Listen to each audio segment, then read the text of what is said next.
முஹம்மது ரசூலுல்லாஹ் ஸல்லல்லாஹு அலைஹி வஸல்லம் தங்களுடைய வாழ்க்கையில் தொழுகையை எந்த வக்திலும் முடிக்க மாட்டார்கள் இந்த துஆவை ஓதாமல். அல்லாஹும்ம இன்னி அஊது பிக மின் அஸாபில் கபர். முஹம்மது ரசூலுல்லாஹ், யா அல்லாஹ், என்னை கபருடைய வேதனையிலிருந்து பாதுகாத்து விடு யா அல்லாஹ். யாருக்கு பயம் இருக்கிறது? மன்னரையின் வாழ்க்கை, தனிமையின் வாழ்க்கை, இருளின் வாழ்க்கை. யாரும் துணைக்கு வர முடியாது, மனைவி என்னோடு வர முடியாது, பிள்ளை என்னோடு வர முடியாது, பெற்றோர்கள் என்னோடு வர முடியாது, என் செல்வம் என்னோடு வராது.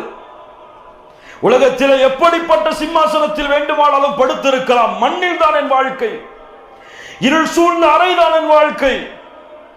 ஹயாத்துல் பர்ஸக். உஸ்மான் இப்னு அஃபான் ரலியல்லாஹு அன்ஹு கபரை பார்த்தாலே அழுது விடுவார்கள். உஸ்மானை சொர்க்கம் சொல்லப்பட்டால், நரகம் சொல்லப்பட்டால் இப்படி அழுவதில்லையே, கபரை பார்த்தால் ஏன் இப்படி அழுகிறாய்? அல்லாஹ்வுடைய தூதர் முஹம்மது ரசூலுல்லாஹ் ஸல்லல்லாஹு அலைஹி வஸல்லம் சொன்னார்கள், கபருடைய வீடுதான், கபருடைய வாழ்க்கை தான் மறுமையின் வாழ்க்கையின் முதல்.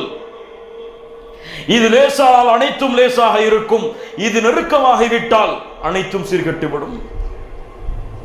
இதை பார்த்து நான் எப்படி அழாமல் இருக்க முடியும்? இன்னமல் கபரு ரௌதத்தும் மின் ரியாதில் ஜன்னah அவ் ஹுஃப்ரத்தும் மின் ஹுஃபரின் நார். இரண்டில் ஒன்றுதான்.